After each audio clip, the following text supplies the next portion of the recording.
ये DSSS PGT 2015 का paper है। इसी का आज सॉल्व करते हैं। 2 घंटे टोटल मिले थे। 200 नंबर का पेपर था 2015। तो इसमें जो होता है ना कि कितने टॉपिक से कितने क्वेश्चंस आए थे, वो वाला एनालिसिस अभी मैंने नहीं किया है, लेकिन सिर्फ और सिर्फ पेपर को सॉल्व किया है। क्योंकि एक स्टूडेंट ने कहा था कि 2015 का पेपर, तो मुझे लगा सिर्फ पेपर ही होगा, पर ऐसा नहीं है। कुछ कुछ क्वेश्चंस टफ थे और लेवल काफ़ी ठीक था।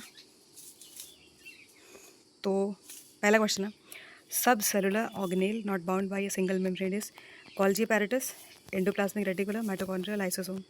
माइटोकॉन्ड्रिया में डबल मेम्ब्रेन होते हैं, सब जानते हैं, वही यहाँ लिखा हुआ है, तो इसमें कुछ खास नहीं है। ये एक्स्ट्रा पॉइंट्स जैसे कि पोरीन के बारे में, कार्डियोलिपिन के बारे में जो बार बार पूछते हैं, वो लिखा हुआ है।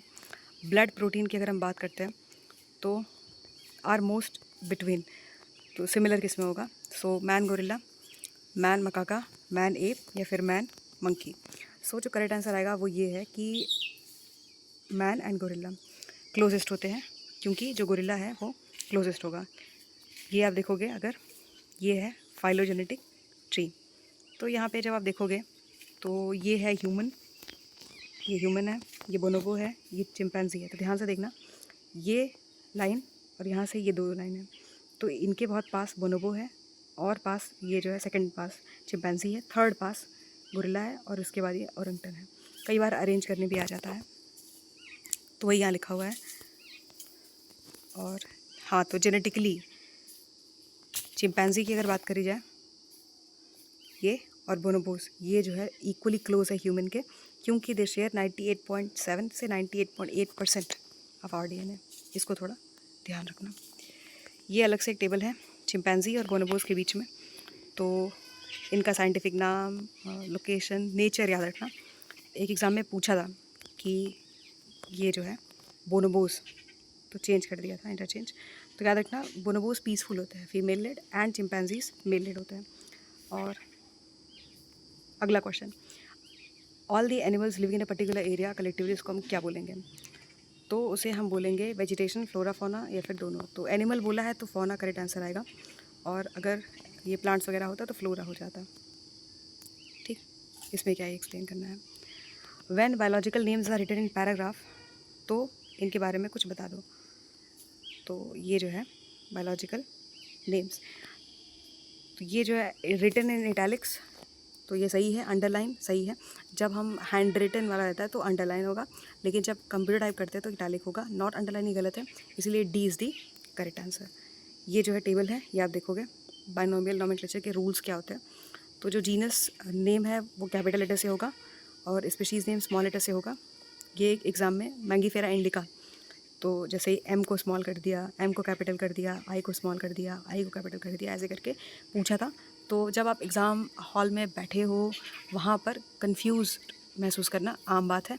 आते हुए क्वेश्चन भी 3-4 ऐसे बनाए जाते हैं कि आप गलत करके आ सकते हो, इसलिए रिविजन नोट्स थोड़ा बार बार पढ़ना पड़ता है। If typed on computer italicised हो जाएगा, हैंड रिटन होगा तो अंडरलाइन हो जाएगा। दोनों साथ साथ नहीं लिखते हैं, याद रखना। ये है, ये लिखा हुआ है ऐसे मैंगो के बारे में, ह्यूमन के बारे में, ये सब।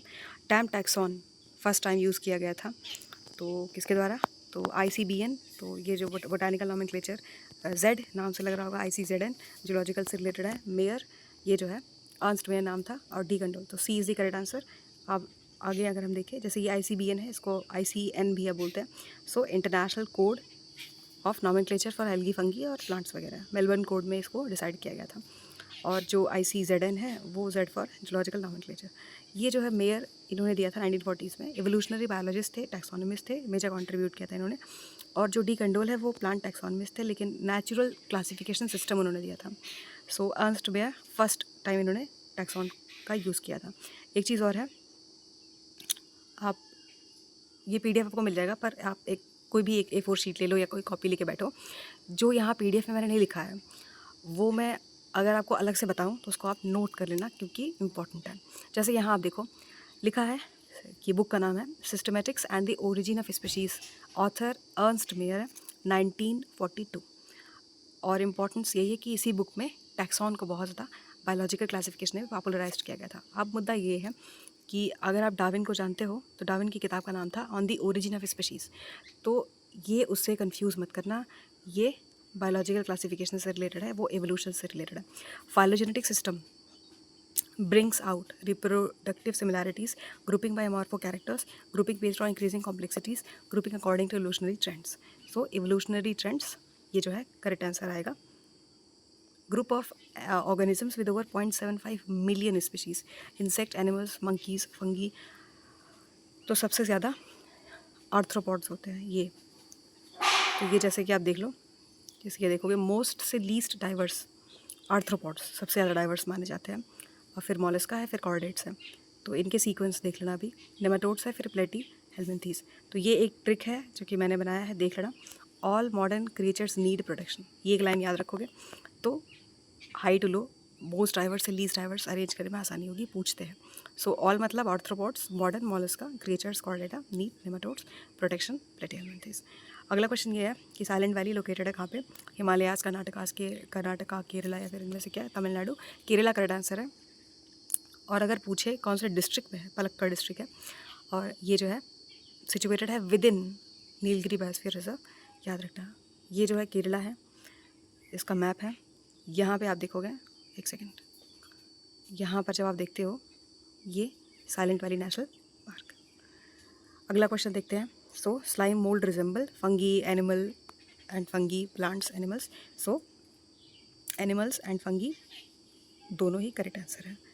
ठीक, ये है थोड़ा सा एक टेबल है, बना दिया था, ये आप देख लेना। जैसे ये है स्लाइम मोल्ड, ये जैसे कि स्लाइम मोल्ड है तो कॉमन नेम देख लो, और बॉडी टाइप प्लाज्मोडियम, न्यूट्रिशन देख लेना, मूवमेंट साइटोप्लाज्मिक स्ट्रीमिंग होता है, और रिप्रोडक्शन जो है एसेक्सुअल भी होता है।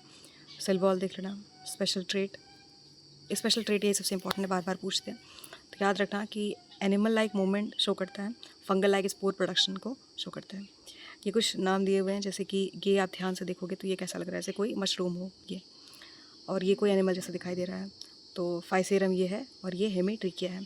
तो ये 5-6 नाम हैं, ये इनको मैंने यहाँ टेबल, ये जो है इस तरीके से दिखाई देता है, टेबल फॉर्म में लिख दिया है ये पूरा, और इसके कॉमन नेम ये आप पढ़ोगे। उसके बाद ये जो है substance absent in archaebacteria, so polysaccharide, peptidoglycan, lipid, protein. So correct answer क्या आएगा? पेप्टाइडोग्लाइकन। एब्सेंट पूछा है, एब्सेंट हमारा कीवर्ड है, इसको याद रखना। और सेल वॉल जो है स्यूडो म्यूरिन से बनता है। तो आर्कीबैक्टीरिया के बारे में थोड़ा पढ़ लो। Archaebacteria have cell walls but they lack peptidoglycan, जो कि की कंपोनेंट होता है यूबैक्टीरियल का। Inside their cell wall contain pseudo peptidoglycan, also called pseudomurein. और दूसरे ऑप्शंस में क्या लिखा था? दूसरे ऑप्शंस में लिखा था पॉलीसेकेराइड्स प्रेजेंट होते हैं, लिपिड्स होते हैं, प्रोटीन्स होते हैं। सो ये जो है अगला क्वेश्चन ये है कि पैरासाइट ऑन अदर बैक्टीरिया क्या होगा? सो डेलो वाइब्रियो बैगियोटा, ये सल्फर ऑक्सीडाइजर है, ये PYQ याद रखना। विब्रियो बैसिलाई, सो ये जो है bdellovibrio prey on other, gram negative, इस लाइन को अंडरलाइन कर लेना, ग्राम नेगेटिव। अगला क्वेश्चन ये है कि in bacteria respiratory enzymes are located in plasmid, episome, mesosome, nucleoid. So plasmid DNA होता है, एपिसोम में टाइप ऑफ प्लाज्मिड होता है, मीजोसोम। एक एग्जाम में मीजोसोम का डेफिनेशन पूछा था, ये लिखा था in folding of membrane site for respiration, इसको क्या बोलते हैं? मीजोसोम बोलते हैं। इसका आप डायग्राम देखो, ये देखो इनफोल्डिंग, ये ग्रीन वाला पार्ट मीजोसोम। तो याद रखना किस लिए होता है और स्ट्रक्चर कैसा होता है, डेफिनेशन पूछ लेते हैं। The ultimate source of genetic variability क्या है? तो mutation, genetic drift, gene flow, gene exchange. Mutation is the correct answer, primary source of new variation. और नेचुरल सिलेक्शन पर चलते, नेचुरल सिलेक्शन में जैसे कि बेटर अडाप्टेबिलिटी है, बेटर सर्वाइवल है, एलिमिनेशन ऑफ लेस अडाप्टेड है, तो सभी के सभी है, कॉमन सेंस का क्वेश्चन था। अगला क्वेश्चन क्या है? The co-discoverer of Darwinism, Malthus, Wallace, Ruskin या Robert. So correct answer Wallace है। इन्होंने इंडिपेंडेंटली प्रपोज किया था एवोल्यूशन को, लेकिन यहाँ पे जो को डिस्कवरर है डार्विनिज्म का, वो देख लेते हैं। ये जो है कोर फैक्ट्स के बारे में पहले देखो। चार्ल्स डार्विन ने पब्लिश किया था on the origin of species ना 1859 UPPGT में पूछा जा चुका है, ईयर पूछा था। किसी एग्जाम में किताब का नाम पूछते हैं, किताब का पूरा नाम भी आगे हम देखेंगे। अल्फ्रेड रसेल वैलेस, ये पूरा नाम है। इन्होंने इंडिपेंडेंटली कंसीव किया था आइडिया ऑफ नेचुरल सिलेक्शन। 1858 वो ईयर था। Joint presentation of the Darwin and the Wallace paper इन्होंने सबमिट किया था लीनियन सोसाइटी को। वैलेस ने काम किया था एक्सटेंसिवली मैले आर्चिपेलागो में, याद रखना। अब यहाँ पे कुछ चीज़ें देखो, who propose the theory of natural selection first. तो स्टूडेंट्स में अज्यूम कि Darwin published first, hence he discovered they first, ऐसा कुछ नहीं है। दोनों, both Darwin and Wallace, independently proposed it. Who independently propose theory of natural selection along with Darwin? Wallace थे। The book on the origin of species was co-authored by, तो ये trap है, आप कंफ्यूज कर सकते हो 1858 वाले जॉइंट पेपर को 1859 के बुक से। तो डार्विन ने अकेले ही लिखा था on the origin of species. तो किसने लिखा था on the origin of species? Darwin ने। और वेलिस ने काम किया था कहाँ पे? तो ये याद रखना कि डार्विन जो थे वो साउथ अमेरिका गए थे, गैलापागोस आइलैंड, सब जानते हैं। और वहाँ पे उन्होंने फिंचेस, इगुआना, बहुत सारे एक जैसे जानवर दिखे, तो उनको लगा सब एक जैसे लग रहे हैं, तो कुछ तो बात होगी। तो ऐसे सोचते सोचते वो अपने कंक्लूजन तक पहुँचे। और साइंटिफिक टेम्परामेंट का मतलब होता है कि आपके पास कोई, आप सोचते हो कोई, वो जो है टाइटल मान लो थेसिस, उसके बाद आप एविडेंस कलेक्ट करते हो, नंबर 2, फिर उसके बाद आप कंक्लूजन ड्रॉ करते हो। बिना एविडेंस के आप कंक्लूजन ड्रॉ नहीं करोगे, वही उन्होंने किया था। इसी को बोलते हैं, अपने फंडामेंटल ड्यूटीज़ में भी लिखा है, साइंटिफिक टेम्परामेंट होना चाहिए जो बिल्कुल ना के बराबर 0% के आसपास होगा इंडियन मासेस में, जो मुझे ऐसा लगता है, मैंने जितना ऑब्जर्व किया है। बड़ा दुख होता है पर क्या कर सकते हैं। वेलिस, मले आर्चिपेलागो, साउथ ईस्ट एशिया। और Wallace derived the theory of natural selection mainly from observations in Malay archipelago. ये आप ये है मैप हमारा, ये जो है गैलापागोस आइलैंड, साउथ अमेरिका। ये है मले आर्चिपेलागो, ये लाइन आप ध्यान से देखो, वेलिस लाइन है। ये जैसे जावा है, बाली है, लैम्बोक है, इंडो मलयन डिवीज़न है उधर साइड।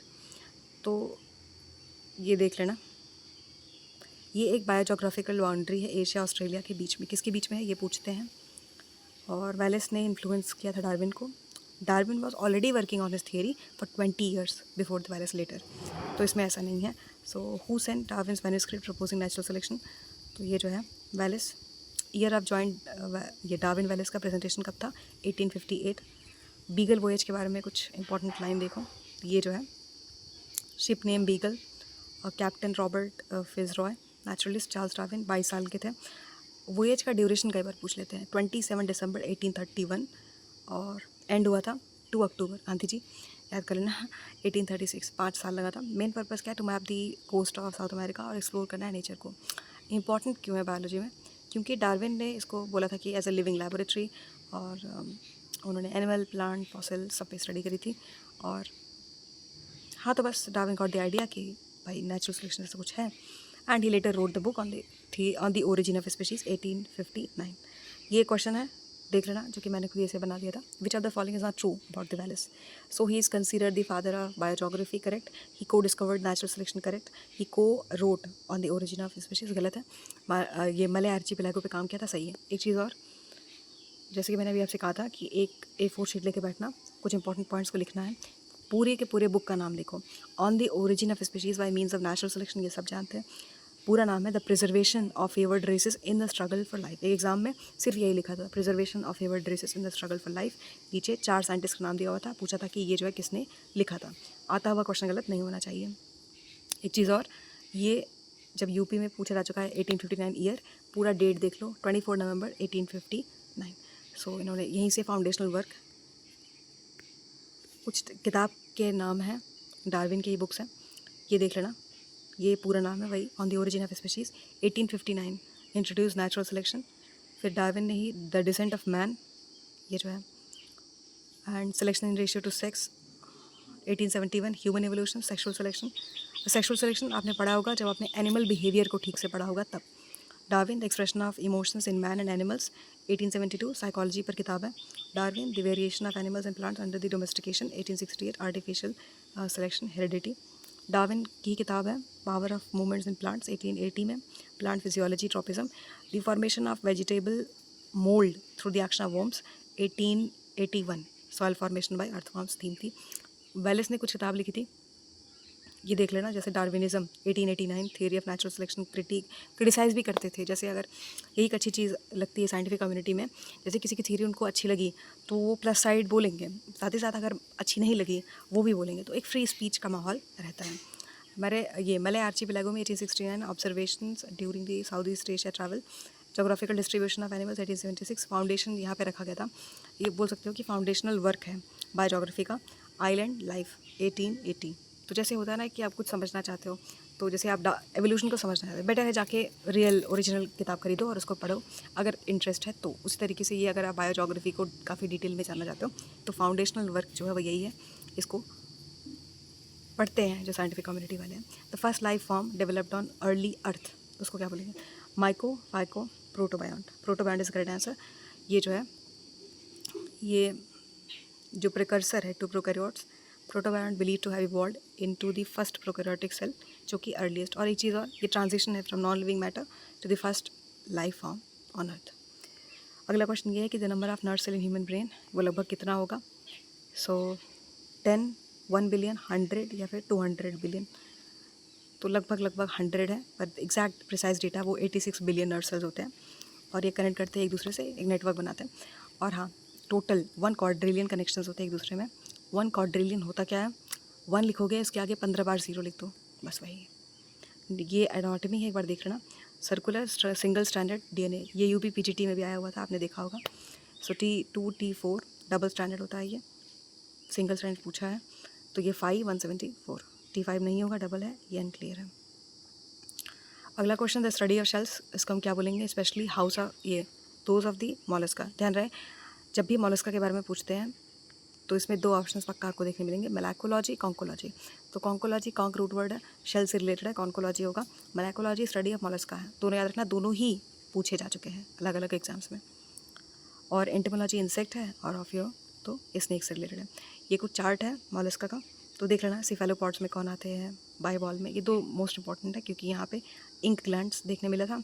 और ये कुछ नाम है, कई बार पूछते हैं कि इनमें से कौन सा सिफेलोपॉड्स नहीं है, इनमें से कौन सा बाइबॉल्स नहीं है, तो वो थोड़ा सा ध्यान रखना। ये हो गया। अब question number 20, the process absent in viruses वो क्या होगा? Replication, protein synthesis, mutation, energy liberation. Energy liberation correct answer है।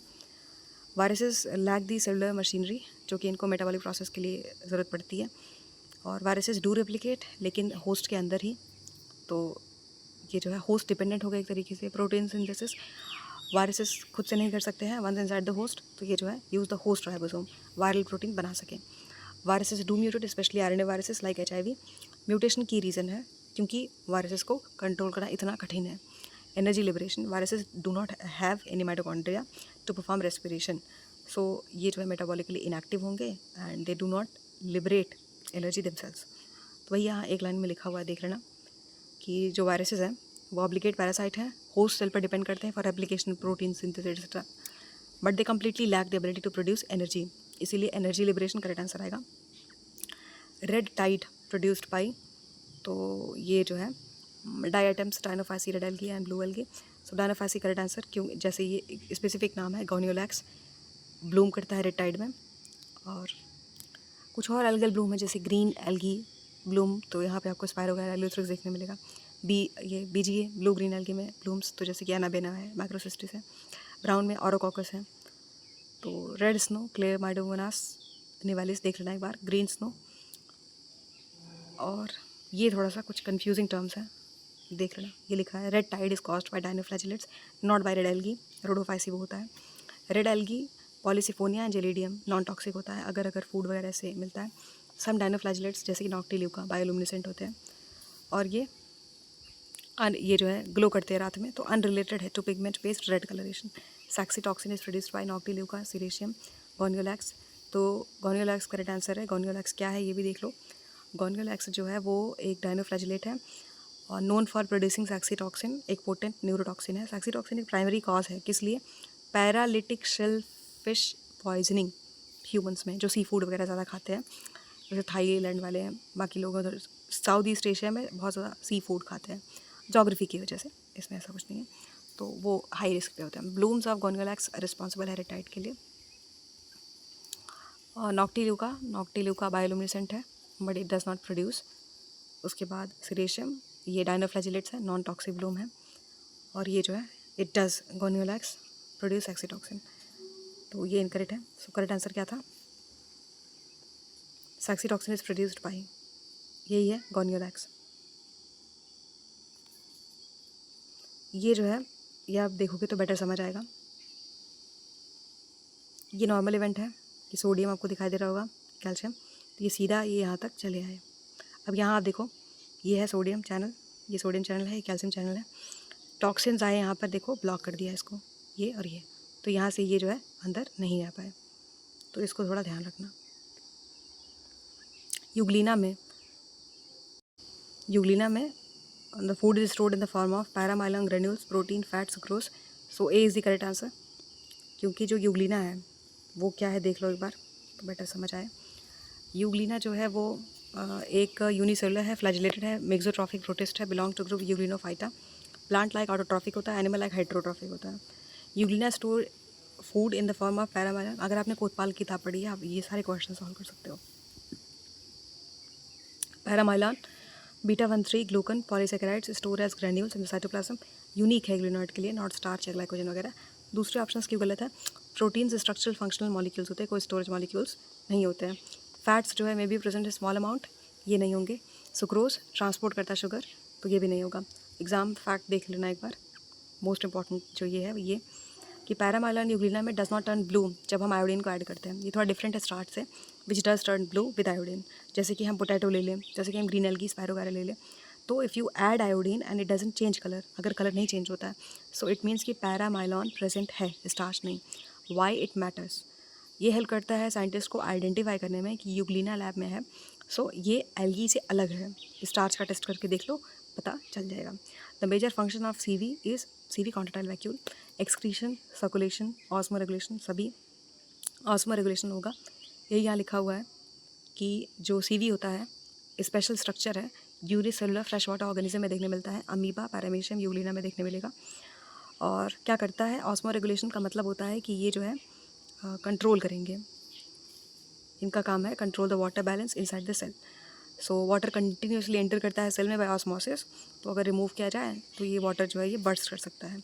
सो ये सीवी क्या करता है, एक्सेस वाटर कलेक्ट करता है and pushes it out of the cell, तो एक तरीके से रेगुलेशन का काम करता है। Main role is to prevent the cell from bursting by regulating the water. कभी ऑप्शन में ये लिखा मिले तो याद रखना।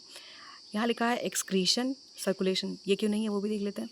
So it does help remove excess water, लेकिन सॉलिड वेस्ट, नाइट्रोजन वेस्ट, इन सब का क्या वो तो नहीं करता। Circulation, it doesn't transport nutrient या गैसेस, तो इससे रिलेटेड तो नहीं है। और उसके बाद ऑल का कोई मतलब नहीं बनता है। ये डायग्राम है, यहाँ पे आप देखोगे ये सीवी है, ये डायग्राम है, पीडीएफ मिलेगा तो देख लेना।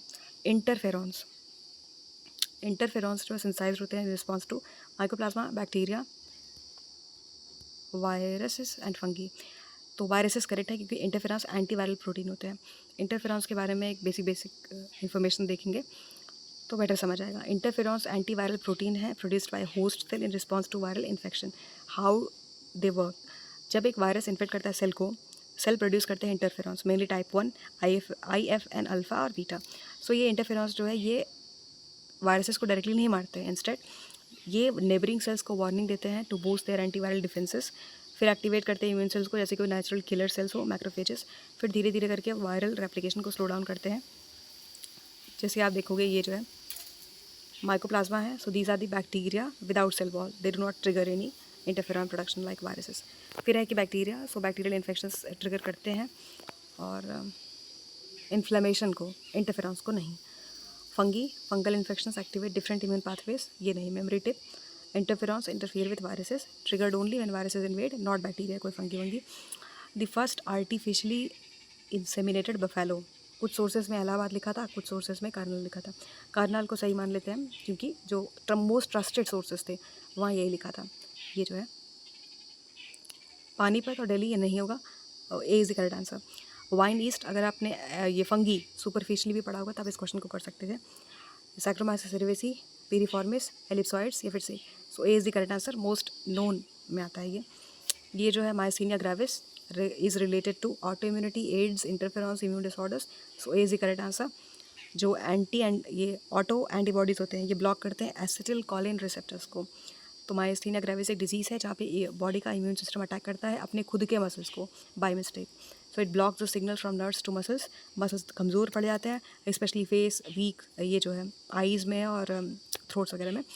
ये होता है क्योंकि बॉडी को ऐसा लगने लगता है कि इसके खुद के पार्ट्स इसके दुश्मन हैं। एड्स कॉज बाय वायरस पता होगा। इंटरफेरॉन्स ये जो हेल्प करता है fight viruses. And immune disorders एक जनरल टर्म है, तो वही यहाँ लिखा हुआ है auto immunity, this is when the immune system attacks the body's own cells. ये एक टाइप का इम्यून डिसऑर्डर है, सेपरेट नहीं है उससे। Example myasthenia gravis, rheumatoid, type 1 diabetes, lupus. एक याद ना हो तो इजी एनालॉजी से आप याद कर सकते हो। जैसे क्या है ना कि जो इम्यून डिसऑर्डर है, यहाँ पर all types of immune system problems, auto immunity just one type जहाँ पे ये बॉडी अटैक करेगा इटसेल्फ। याद करने के लिए आप ये कर सकते हो कि आप इम्यून डिसऑर्डर को ऐसे समझो जैसे कोई ये बिग ट्री है। मान लो ये इम्यून डिसऑर्डर है, इसमें कुछ ब्रांचेस हैं, ये ऐसे करके, ऐसे ऐसे। तो ये जो ब्रांचेस हैं इसको आप मान सकते हो एक बिग ब्रांच को ऑटो इम्यूनिटी। तो इम्यून डिसऑर्डर एक बिग ट्री है, ऑटो इम्यूनिटी जस्ट एक उसका ब्रांच है।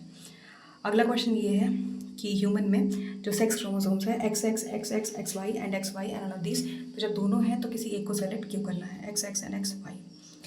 30th क्वेश्चन नंबर है कि cell secretion is primarily carried out by ER plastids Golgi nucleolus. So Golgi is the correct answer, क्योंकि ये पोस्ट ऑफिस वाला काम करता है, मॉडिफाई करेगा, पैकेज करेगा एक्सेट्रा। ये आपने पढ़ा होगा।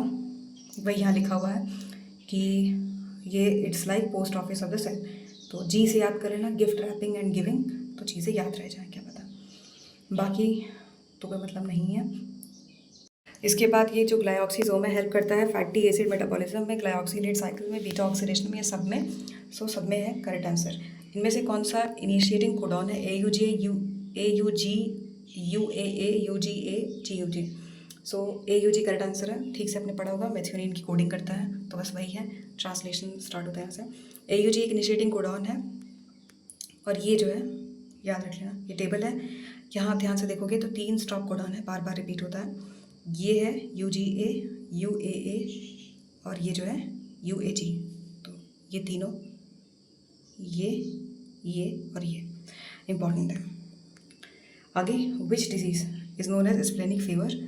तो एंथ्रैक्स है, मेस्टाइटिस है, TB है, या फिर ब्रूसेलोसिस है। ये जो है पहला करेक्ट आंसर है एंथ्रैक्स, बैसिलस एंथ्रासिस की वजह से होता है। वही यहाँ लिखा हुआ है इन्फोग्राफी के तरीके से, इसको आप पढ़ लेना। मैस्टाइटिस जो सेकंड ऑप्शन था, सेकंड ऑप्शन, ये क्या है, ये कंडीशन विच इज़ इन्फ्लेमेशन। पढ़ लो इसको कि एक तरीके से आप बोल सकते हो कि इन्फ्लेमेशन हो जाता है। It involves localise redness, swelling, pain etcetera, flu like symptoms देखने मिलते हैं। और ये जो है वही यहाँ लिखा हुआ है, ये mastitis inflammation of memory gland, TB सब जानते हैं। और ये जो है, तो इसमें एक पॉइंट इंपॉर्टेंट है जो ये कि इसको आप देखोगे, एक सेकेंड, इसको आप देखोगे कि ये जो मैस्टाइटिस है, तो ये आपको रेड कलर दिख रहा होगा। ये क्या है, इन्फ्लेम्ड मिल्क डक्ट है, ये नॉर्मल है। ये जो है इसका कलर डार्क रेड नहीं दिखाया गया है, तो इन्फ्लेमेशन हो जाता है। जो एग्ज़ाम के पॉइंट ऑफ व्यू से इम्पॉर्टेंट है वो देख लो। ये जो है mastitis can occur in both breast feeding and non breast feeding women. तो ऐसा नहीं कि सिर्फ एक ही में आएगा, इन्फेक्शन के कारण भी, ट्रॉमा या बहुत सारे से, डायबिटीज़ मोस्ट इंपॉर्टेंट कारण है नॉन ब्रेस्ट फीडिंग वुमेन में, तो इसको याद रखना।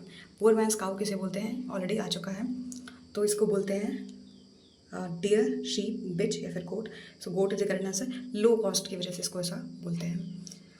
और outside living cell virus particles जो है वो क्या बोलेंगे उसको, सो विराइन। ये आपके सिलेबस में अच्छे से हाईलाइट करके दिया हुआ है, इसीलिए वहाँ से क्वेश्चन बनाया गया होगा। ये फ्लो चार्ट है, इसको एक बार देख लेना। ये यहाँ पे कुछ मेमोरी हैक्स के तरीके से लिख दिया था, जैसे विराइन है, वायरस है, विरॉइड है, प्रियन है। सो पी प्रोटीन होगा, इंपॉर्टेंट है, किससे रिलेटेड है। विरॉइड्स जो है ये ओनली RNA, और ये जो वायरस है ये पता होगा सबको, लेकिन विरॉइन से याद रखना, it's the virus outside the host. और IUCD रिप्रोडक्टिव हेल्थ वाले चैप्टर से होगा ये। जो पाइल, वैसेक्टॉमी, ये कॉपर टी, कॉन्डम। सो ये जो है कॉपर टी करेक्ट आंसर है। Vasectomy male sterilisation surgical method होता है। तो इंट्रा यूटेरिन कॉन्ट्रासेप्टिव डिवाइस, तो आप एक काम करना, जो इस बार पेपर देने जा रहे हैं, तो चैप्टर 3, चैप्टर 4 क्लास 12th वाला, आई गेस यही था, रिप्रोडक्टिव सिस्टम वाला, उसके जो हेल्थ वाला चैप्टर है वहाँ से इसको पढ़ लेना और कुछ छोटा सा माइंड में बना लेना, नेक्स्ट टाइम फिर से रिपीट हो सकता है। तो कॉपर टी शेप का होता है, प्लास्टिक एंड कॉपर डिवाइसेस होता है inserted into a women's uterus and it prevents fertilisation. ये याद रखना, releases copper ions that is toxic to the sperm. Example दिया है copper T 380A and multiload 375 long term. और हाँ, ये है कीवर्ड, ये रिवर्सिबल है। कई बार ऑप्शन में लिखा होता है इरिवर्सिबल है, ऐसा नहीं है। पाइल होमोरॉइड्स होता है सोलन ब्लड वेसल्स रेक्टम या एनस में, ये कोई बर्थ कंट्रोल नहीं है। और ये जो वैसेक्टॉमी है, ये जानते हो कि वास्ट डिफरेंस जो होता है उसको कट किया जाता है, सील किया जाता है, prevent the release of sperm during ejaculation and highly effective method माना जाता है। और जो कॉन्डम है वो क्या है, वो एक बैरियर मेथड है कॉन्ट्रासेप्शन का, लैटेक्स से बनता है। ये कीवर्ड है, इसको याद रखना, इसको लैटेक्स या फिर पॉलीयूरेथेन। और हाँ, दोनों के लिए होता है, main and women, and prevent करता है sperm from entering the uterus.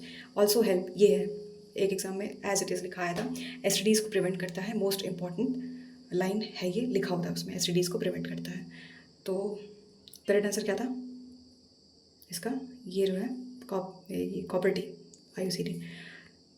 तो इस चैप्टर को पढ़ लेना, NCERT में मिल जाएगा, ठीक। न्यूराइटिस, तो आप एक चीज़ नोटिस करना, अगर आप HTET PGT के एस्पिरेंट हो, तो जब ये ह्यूमन फिजियोलॉजी वाला टॉपिक हम कर रहे थे, तो उसमें आपने देखा होगा कि कैसे ये जो है डिजीज़ से काफ़ी डीप क्वेश्चन आए थे। इसी तरीके से जेनेटिक्स, यहाँ से भी क्वेश्चंस काफ़ी डीप आए थे। तो इसके लिए भी सेम अप्रोच है, ह्यूमन फिजियोलॉजी में काफ़ी डीप क्वेश्चन बनाए जा रहे हैं, तो इंपॉर्टेंट है। तो टोबैको, स्मोकिंग, अल्कोहल, स्मैक, तो इसमें जो है ये अल्कोहल करेक्ट आंसर है। Chronic alcohol intake nerve damage कर देता है। न्यूराइटिस का मतलब क्या है, इन्फ्लेमेशन ऑफ नर्व्स, और कारण क्या है, वही अल्कोहल वाले जब। तो टोबैको अलग चीज़ है, और berry is also associated with this. और न्यूराइटिक सिम्टम्स क्या हो गए न्यूराइटिस के, जैसे कि टिंगलिंग, बर्निंग, मसल्स वीक हो जाएंगे, सेंसरी लॉस, ये सब। तो इनमें से डी एडिक्शन के लिए आपने वाइटामिन सुपरफिशियली अगर पढ़ा होगा, तो आपसे यहाँ बहुत सारे क्वेश्चन सॉल्व नहीं होंगे। तो जैसे ये विटामिन के है, टेराटोजन है, और टेराटोजन बहुत सारे लोगों ने नाम नहीं सुना होगा। तो विटामिन सी और नॉट दिस, तो यहाँ पे टेराटोजन बर्थ डिफेक्ट कॉज करता है, और विटामिन सी, एक आर्टिकल आया था कि विटामिन सी का इस्तेमाल जो है कर सकते हैं डी एडिक्शन के लिए, तो इम्पॉर्टेंट है ये। और विटामिन को थोड़ा डीप में अगर आप पढ़ते हो तो इस क्वेश्चन को आप सॉल्व कर सकते थे, और ईजी नहीं बोलेंगे इसको, क्योंकि सुपरफिशियली ही पढ़ाया जाता है। ज़्यादा से ज़्यादा क्या करते हैं, जो B1 B2 वाला है उसका जो कॉमन नेम है, कुछ सिम्टम्स है, और क्या बोलते हैं उसको, विटामिन B12 वाला, वो सब इंपॉर्टेंट है। विटामिन A और B12 और E और ये सब K, ये सब इंपॉर्टेंट है। लेकिन अब डी एडिक्शन तो मुझे नहीं लगता कि इतना डीप में जाके ज़्यादा लोग पढ़ाई करते हैं, तो उसके लिहाज से अगर हम देखिए बॉटम अप अप्रोच लेके, तो उसके अकॉर्डिंग थोड़ा सा मतलब डीप क्वेश्चन बनाया गया। सो सोडियम एस्कॉर्बेट एक फॉर्म ऑफ विटामिन सी होता है, सोडियम कंटेन करता है। साइंटिस्ट का नाम देख लो, ये जो है लिबी एंड स्टोन, मतलब जो इन्होंने काम किया था इसमें। सो इन्होंने कहा कि it can remove morphine like drug from the brain receptors. ये रिसेप्टर्स क्या करते हैं, नॉर्मली बाइंड करते हैं ड्रग, जैसे कि heroin, codeine, valium etcetera, to cause high, वो जो अलग फीलिंग होती है उसके लिए। सो विटामिन सी रिप्लेस करता है ड्रग मॉलिक्यूल को इन रिसेप्टर्स साइड्स पे जाके, एंड दिस एक्शन रिड्यूसेस, जो बार बार क्रेविंग होती है उसको एलिमिनेट। तो groundnut, middle world crop, new world crop, present day crop, old world crop. तो जिनको लग रहा होगा कि ये क्रॉप से 2-3 क्वेश्चन बने थे, तो ये ऐसे इतने डीप क्वेश्चन क्यों बनाए गए हैं। पहली बात आपको पता होना चाहिए कि middle world, new world, old, ये सब क्या है, ठीक। दूसरी बात, आप क्वेश्चन को सॉल्व कर सकते थे, तब सॉल्व कर सकते हो। तो क्रॉप जेनेटिक्स करके आपके सिलेबस में लिखा हुआ है, DSSB PGT वाले में। तो सबसे पहले समझो वर्ल्ड को ही 2 वर्ल्ड में डिवाइड किया गया है। सब कुछ यूरोसेंट्रिक है। तो यानी कि जो यूरोपियंस है वो सेंटर में है, और बाकी सब पेरीफेरी पे। तो हमें भी उसी तरीके से पढ़ाई करनी होगी, क्या कर सकते हैं। So old world versus new world, यहाँ पर क्या है, ओल्ड वर्ल्ड क्या मानते हैं, एशिया, अफ्रीका एंड यूरोप। तो बिफोर 1492, वही क्रिस्टोफर कोलंबस, जिसके बाद कोर्स ऑफ हिस्ट्री चेंज हो गई, तो इसीलिए उसी को इन्होंने वो मान लिया है।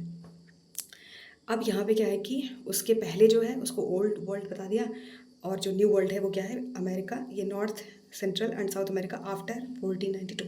तो बिफोर और ये, तो इसी को ही बेंचमार्क रखा गया है, इसके पहले और इसके बाद।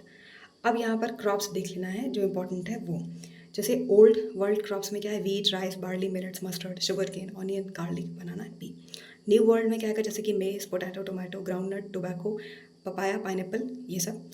तो ये देख लेना ओरिजिन कंट्री का क्या है। इसको अभी हम और थोड़ा डीप में देखेंगे। तो पहले हमने वर्ल्ड को समझ लिया, और यहाँ पे ग्राउंडनट कहाँ पे आएगा, तो ग्राउंडनट न्यू वर्ल्ड में आएगा। ये जो है आगे ऐसे एक दो क्वेश्चन और है, तो वहाँ हम और डीप में इसको देखेंगे। विटामिन सी से क्वेश्चन था, विटामिन ए से क्वेश्चन बना है।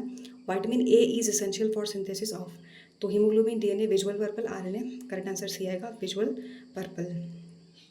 रोडोप्सिन पिगमेंट होता है इन द रेटिना, और विटामिन ए डेरिवेटिव है। उसके बाद हीमोग्लोबिन तो ऑक्सीजन कैरिंग पिगमेंट आरबीसीज में होता है। It is made from iron protein. ये जो है vitamin B12 iron folic acid crucial होता है हीमोग्लोबिन फॉर्मेशन के लिए। ये PYQ है, ये लाइन पूछा जा चुका है। उसके बाद ये जो है, हाँ तो ये नाइट ब्लाइंडनेस, विटामिन ए सब जानते हैं। लाइकेन पर आते हैं। लाइकेन जो है वो बेस्ट इंडिकेटर्स है water, air, soil, most repeated PYQ है। इसमें सिर्फ आँख बंद करना था। और ये जो है एयर पोल्यूशन, वेरी सेंसिटिव होता है टू SO2 और दूसरे पोल्यूटेंट्स। तो लाइकेन एक बार पढ़ लेना जाने से पहले। उसके बाद what is correct vertebral column formula humans के लिए, तो करेक्ट जो है वो CTLS ये लिखा हुआ है यहाँ पे, ये आएगा 712,554 की डेटा है। ये कॉलम बना के मैंने लिख दिया था। ये आप मोबाइल नंबर के तरीके से याद कर लेना इसको, 712,554। तो टोटल 33 होता है। C for cervical, T for thoracic, L lumbar, S sacral, coccygeal, CO या CD से रिप्रेजेंट करते हैं। रिमार्क्स नेक रीजन में होता है, अटैचेस टू रिब्स, स्ट्रॉन्गेस्ट होता है, और ये फ्यूज्ड होता है to form sacrum, fuse to form coccyx, और अडल्ट के पास 26 बोन होता है ड्यू टू फ्यूजन। ये है, आप देखोगे एक ये है, इसको आप जूम करके देखोगे तो आपको दिखेगा कि जो C1 है, C1 से ये सर्वाइकल वर्टिब्रे, C1 से C7 तक आओगे, फिर T1 से T12 तक जाओगे, 12 तक, फिर L1 से L4 तक। तो ये जो है PDF में इसको अच्छे से देख लेना, ये बेटर है। स्पाइनल कॉर्ड, जब इसको हम देखते हैं ये, तो इसको ध्यान से देखना। इसको ये देखोगे आप, तो ये क्या है, C1 से C7 सर्वाइकल वर्टिब्रे यहाँ तक आएगा। उसके बाद यहाँ से यहाँ तक क्या आएगा, ये थोरेसिस, T1 से T12 तक, फिर lumbar vertebra 1 to 5 sacrum, 5 fused है, 4 फ्यूज्ड है। तो PDF में मिलेगा, इसको देख लेना एक बार। इसके बाद ये है, ये वही है, याद रहते हुए भी गलत हो जाए तो बस लिख दिया था मैंने ट्री बना के। Captain tiger loves spicy cookies, तो कैप्टन है, कहीं दूर गए हैं और इनको कुकीज़ खाना अच्छा लगता है। तो या तो आप ऐसे याद कर सकते हो कि बारी बारी से दिन में 5 बार खाते हैं, एक बार 7, 12, फिर 5, फिर 5, फिर 4। या फिर आप इसको मोबाइल नंबर के तरीके से याद कर लो, 712, 554, 10-20 बार बोलोगे तब याद हो जाएगा। 712 एंड 712 एंड 554 जब याद हो जाए तो ये जो लाइन है इसको याद रखना, captain tiger loves spicy cookies. Highest BMR किस में देखने मिलता है, वेल, एलिफेंट, रैबिट या फिर man. So man is the correct answer. और BMR क्या है, basal metabolic rate, amount of energy calories में बॉडी जब रेस्ट पे हो तो ये जो है, जैसे breathing, heart beat, body temperature control etcetera. Factors, body size, weight, body surface area, age, gender, thyroid hormone, temperature, body composition, genetic health etcetera. दूसरे ऑप्शंस में आप देखोगे, जैसे वेल है तो बॉडी का साइज लार्ज होता है, लोअर BMR होगा। एलिफेंट है, सेम रीज़न है, large animals have low mass specific BMR। Rabbit high है लेकिन हाईएस्ट नहीं होगा। ह्यूमन में क्या होता है कि हाईएस्ट मास स्पेसिफिक BMR आएगा। नेक्स्ट इज एक्सेप्शन क्या है, सेप्टेट हाइफी का, तो यहाँ पे करेक्ट आंसर आएगा ईस्ट। राइजोपस पेनिसिलियम अगर कैसे नहीं, क्यों, क्योंकि ईस्ट यूनिसेलुलर होता है। तो जब आप पढ़ाई कर रहे हो, जहाँ जहाँ एक्सेप्शंस दिखे उनको देख लेना। ये टेबल है, एक बार इस टेबल को ध्यान से देख लेना। अब शीट एक मशरूम, अब अगर आपने मशरूम भी सुपरफिशियली पढ़ाई करी है तो आप इस क्वेश्चन को सॉल्व नहीं कर सकते। अगेरिकस कैम्पेस्ट्रिस फील्ड मशरूम होता है, PYQ है। और वॉल वेरिएला वल्वेसिया, ये जो है पैडी स्ट्रॉ मशरूम होता है। उसके बाद अगेरिकस ब्रूस, ये ब्रूनेसेंस, ये बटन मशरूम होता है। लेंटिनस इडोट्स, यही है शीटे मशरूम। तो ये नाम है साइंटिफिक, ये कॉमन नेम है, और इनके नोट्स। ये जो है ये डिटेल दिया हुआ है तो एक बार ऐसे देख लेना। ब्राउन कलर का होता है, किस ग्रुप से होता है, ये सब बिलोंग करता है। ये है डायग्राम, एक बार देखो, ये है शीट एक। तो ये जो ऊपर वाला कैप दिख रहा होगा, ये कैप है, ये गिल है और ये स्टेम है, ये नीचे वाला पार्ट ये। और जैसे ये आप देखोगे ना तो इसमें ऐसे ऐसे ऐसे ऐसे करके जो होता है उसी को गिल बोलेंगे। तो इसी को आप पढ़ोगे तो लिखा हुआ है कि अम्ब्रेला शेप का कॉन्वेक्स कैप होगा और गिल्स में ये जो है क्रीम कलर का होता है और स्टेम ये देख लेना। फिर ये है अगैरिकस कैम्पेस्ट्रिस फील्ड मशरूम, इस तरीके से दिखाई देता है। और ये जो ब्राउन कलर मैंने अभी कहा वही गिल है। ये है white, also called as button mushroom, पूरा नाम है agaricus brunnescens. Paddy straw mushroom, ये जो है वॉल्वेरिएला, तो आपको दिखाई दे रहा है स्ट्रॉ वगैरह, बस वही है। डेलिकेट परफ्यूम किससे मिलता है, तो ये जो है लोब्यूलेरिया, रामालीना, एवर्निया। तो करेक्ट आंसर क्या आएगा, तो यहाँ पे जो सबसे पहले ये है, ये लाइकेन जो यूज़ होगा, लोब्यूलेरिया। करेक्ट आंसर क्या था, दोनों आ सकता है, लोब्यूलेरिया तो नहीं होगा यहाँ पर। पहले ऑप्शन को समझ लेते हैं फिर हम इसके करेक्ट आंसर तक जाएंगे। ये लिखा है एवर्निया प्रोनेस्ट्री, तो इसका कॉमन नाम होता है ओक मास। मेन लाइकेन है, डेलिकेट परफ्यूम वगैरह में इस्तेमाल होता है। रामालीना स्ट्रैप लाइकेन होता है, कुछ हवन सामग्री वगैरह में भी इसका काम होता है, धूप बत्ती इन सब में। लोबेरिया लंगवॉर्ट लाइकेन होता है और अस्निया बियर्ड लाइकेन होता है, इसमें इतना काम नहीं करता। सो ऑप्शन ए दिया था लोब्यूलेरिया पल्मोनेरिया। पहली बात तो ये कोई कन्फ्यूजन है, लोबेरिया और लोब्यूलेरिया दोनों अलग अलग होते हैं, दोनों एक नहीं होते। इसका मैंने यहाँ पर टाइप टेबल बना दिया था ताकि समझने में आसानी हो कि दोनों एक नहीं है। जैसे आप देखोगे कि लोबेरिया क्या है, लाइकेन है, लोब्यूलेरिया क्या है, फ्लावरिंग प्लांट है। ये ऑर्डरलेस होता है, इसमें जो है ये स्वीट फ्लोरल फ्रेगरेंस देता है। ये लंग्स वगैरह में इसका मेडिसिनल पर्पज़ के लिए इस्तेमाल किया जाता है। ये बस कार्डल प्लांट है। एग्जाम्पल है ये और ये। और ये है लोबेरिया pulmonaria, lung lichen, lung moss. ध्यान से इसको अब एक बार देख लो कि जैसे को लग रहा है कि मेंढक है, फ्रॉग है बहुत सारा, ध्यान से ऐसे ही लग रहा है ना। इसका एक और नाम भी है, वही यहाँ है, याद देखोगे तो फ्रॉग ब्लैंकेट।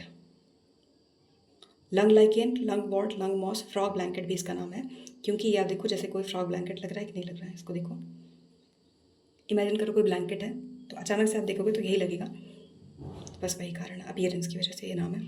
उसके बाद लोब्यूलेरिया, ये है स्वीट एलिसम। अगला ऑप्शन था रामालीना, पार्शियली करेक्ट है। और इवर्निया करेक्ट है।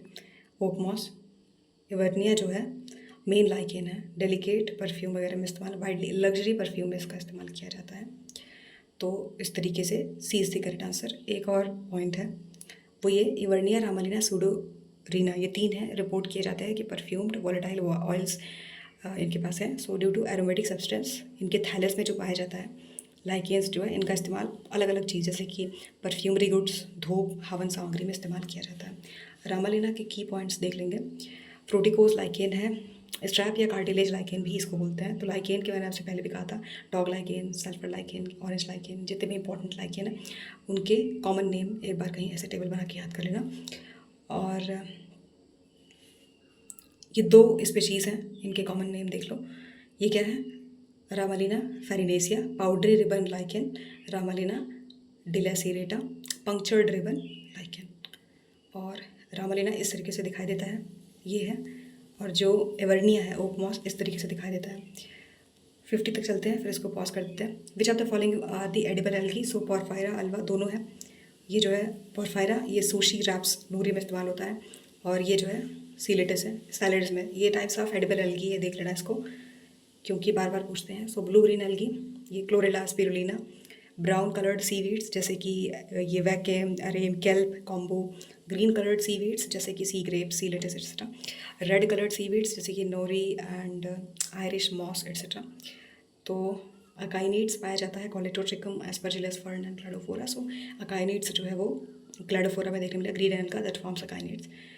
और हाँ, तो अकाइनीड्स क्या है, thick walled dormant non motile spore है, हेल्प करता है एल्गी को सर्वाइव अनफेवरेबल कंडीशंस।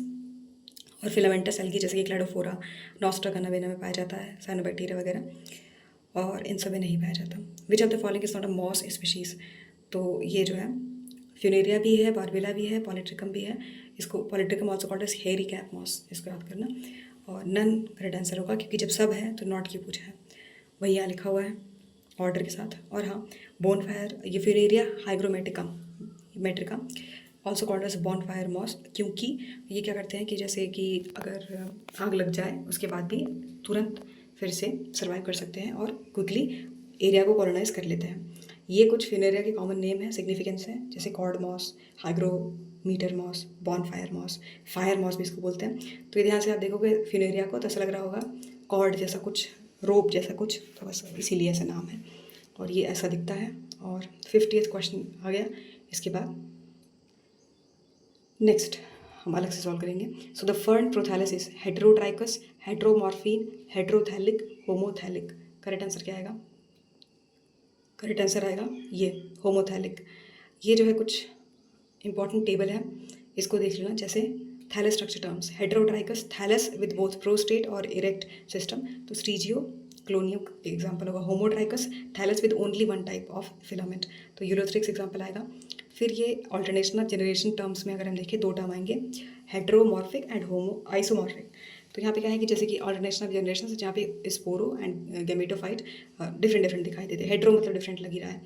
फर्न और एक्टोकार्पस एग्जाम्पल आएगा। आइसो तो सेम दिखाई देते हैं, ऑल्टरनेशनल जनरेशन दोनों जनरेशन, तो अल्वा एंड क्लैडोफोरा। उसके बाद यहाँ पर आगे चलेंगे तो ये है होमोथैलिक एंड हेटेरोथैलिक टर्म है। तो male and female sex organ produced by same, homo मतलब सेम इंडिविजुअल्स या फिर फिलामेंट्स, तो फर्न, प्रोथैलस, स्पायरोगायरा एग्जाम्पल आएगा। Heterothallic male female sex organs produced by different individuals, Rhizopus, mucus, ये जो म्यूकर तो इंपॉर्टेंट है, ये टेबल्स देख लेना। और करेक्ट आंसर क्या आ गया था? होमोथैलिक, फर्न प्रोथैलस था, तो ये जो है ये है होमोथैलिक, ये है फर्न प्रोथैलस, स्पायरोगायरा भी इसमें आएगा। तो 50 क्वेश्चन हो गए, बाकी 50 ऐसे करके 4 पार्ट में हम इसको सॉल्व करेंगे।